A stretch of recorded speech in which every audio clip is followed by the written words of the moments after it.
আসসালামু আলাইকুম রহমতুল্লাহ বরকাতুহু। আলহামদুলিল্লাহ ওয়াসসালাতু ওয়াসসালামু আলা রাসূলিল্লাহ ওয়া বা'দ। কিছু বর্বরতা গ্রামে দেখা যায়।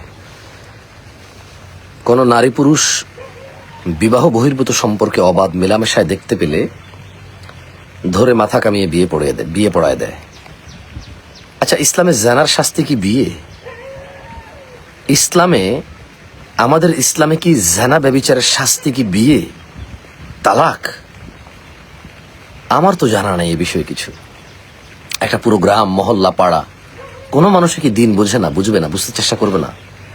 আমি very serious and very sensitive একটা টপিকে কথা বলতেছি। সো আপনারা লাইফটা শেয়ার করতে পারেন, যাতে বাংলাদেশের প্রত্যেকটা মানুষ যারা নিজেকে অ্যাটলিস্ট মুসলমান মনে করে এই ছোটখাটো মাসলা মাসাইলগুলো মানে একটু একটু একটু আমি একটু মানে বিবেচনার অনুরোধ করব।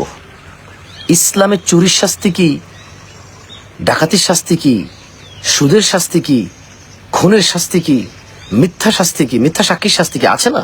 তাহলে জানা ব্যভিচারের শাস্তি কি নাই ইসলামে? আপনি বলেন, ইসলামে কি জানা ব্যভিচারের শাস্তি বিয়ে?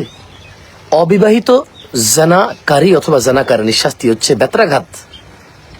প্রশাসন দায়িত্ব নিয়ে তা কার্যকর করবে।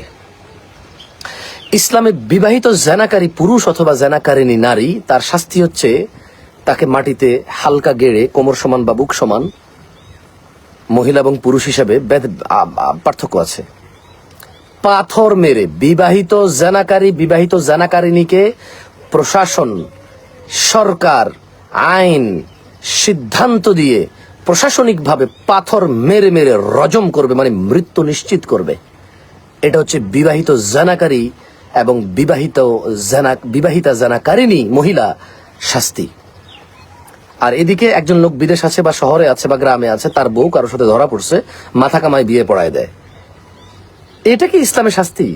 তার মানে কারো ঘরে যদি চুরি হয়, চোরে চুরি কেন করলো? ঘর কি বিক্রি করে দেবে চোরের কাছে? কোন ঘরে যদি চুরি হয়, চোরে কি মানে চোরের কাছে কি বিক্রি করে দেবে জিদ করে, যে কেন এই ঘরে ঢুকতে পারলো, চুরি করতে পারলো, এই চোর তুই এখন এই ঘর কিনতে হবে, ঘরের সবকিছু তুই নিয়ে গেছিস? হ্যাঁ, কোন একটা ছেলে কোন মেয়েকে যদি ইফটিজিং করে, তাহলে কি শাস্তি কি হবে? এই তুই ওকে ইফটিজিং করছিস, তোকে ওকে বিয়ে করতে হবে, তাহলে এটা শাস্তি কিভাবে হলো? এটা তো পুরস্কার। জানাকারী আর জানাকারিনীকে যদি বিয়ে পড়ায় দেয় গ্রামবাসী, তাহলে এটা শাস্তি কিভাবে হলো? এটা তো পুরস্কার। তারা তো চাচ্ছে একত্রে থাকতে, তারা বিয়ে করতে পারতেছে না দেখে বিয়ে পর্যন্ত অপেক্ষা করতেছে না, তারা নিজের মন মানি করার চেষ্টা করতেছে। তাহলে এটা কিভাবে, এটা শাস্তি কিভাবে হলো, অপমান কিভাবে হলো? এটা তো পুরস্কার, তার মনের আশা পূরণ করে দেওয়া। তাহলে এই সমাজ কি এত বর্বর কাজ করবে? এই সমাজ কি এত বর্বর কাজ করবে যে দুইটা লোক অন্যায় যে জন্য করতেছে, তাদের অন্যায়ের কারণে তাদেরকে পুরস্কৃত করা হবে?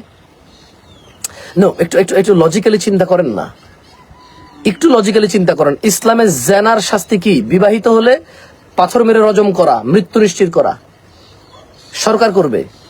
অবিবাহিত হলে একবারে জুমার নামাজের পর একবার সকল মানুষের সামনে বেত্রাঘাত করবে। হ্যাঁ, এটাই তো জানা ব্যভিচারের শাস্তি ইসলামে। এখন এই দেশে 90% মুসলমানের দেশ, আমাদের মতো হুজুরের অভাব নাই, তারপরে আবার দুইটা লোক ব্যভিচারিণী ধরা পড়লে বিয়ে করায় দেয়।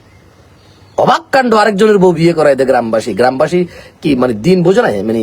মানে আগের যুগের মুশরিক কাফের তত খারাপ ছিল না, আগের যুগের মুশরিক কাফের এত নিকৃষ্ট ছিল কিনা আমার জানা নেই। আরেক বেটার বউ বিয়ে করা দিচ্ছে। তুমি কে ভাই, আরেক বেটার বউ বিয়ে করাই দিবা? হ্যাঁ, ইসলামে আরেকজনের মেয়ে বিয়ে করাই দেওয়া যায় না, বাপ ছাড়া আরেকজনের বউ বিয়ে করাই দিবা। ওই বেটা তালাক দিল তো ইদ্যত পালন করা ছাড়া বিয়ে হবে না, আরেক বেটার বউ থাকা অবস্থায় তুমি বিয়ে করা দিচ্ছ? মানে তোমার জ্ঞান গরিমা কি? কি তুমি ভাই, তোমার মানে কি? তোমার মানে আলিফ বা তা থা এগুলোর জ্ঞান নাই নাকি তোমার? মানে কি ভাই, তুমি বলো এটা ইসলাম? আচ্ছা তুমি বলো, ইসলাম এটা বলে? ইসলাম বলে দুইটা জানাকারী আর জানাকারিনী যদি ধরা পড়ে এদেরকে বিয়ে করাতে বলে নাকি? ইসলাম বলে যে সরকার হাতে তুলে দাও, সরকার বিচার করুক এদেরকে। ইসলামিক বিচার কি? বেত্রাঘাত, অবিবাহিত, বিবাহিত হলে পাথর মেরা রজম করা, দ্যাটস ইট। এটা হচ্ছে তারা যদি ইচ্ছাকৃত ভাবে যদি জানা ব্যভিচারে লিপ্ত হয় দুজনের সম্মতিতে, তাইলে বিবাহিত হলে মৃত্যুদণ্ড, পাথর মেরা। আর যদি মেয়ে রাজি না থাকে, ছেলে জোর করে, তাহলে তো এমনি ওর মানে মৃত্যুদণ্ড। অবিবাহিত ছেলে হলো তো তার মানে তারে ছাড় দেওয়া যায়, রেপ যদি সে যদি রেপ করে, ধর্ষণ করে, বুঝো না? তাহলে মানে এটা কি আশ্চর্য কথাবার্তা! ছি ছি ছি ছি ছি। আমার মাথায় কাজ করে না এইসব বিচার শুনলে। কেমন বিচারক করে, বাপরে বাপ, উনি বিচারক হয়ে গেছে, মাথায় কতগুলো গোবর নিয়ে বিচারক হয়ে গেছে উনি। না, আমি লাইফটা লম্বা করব না।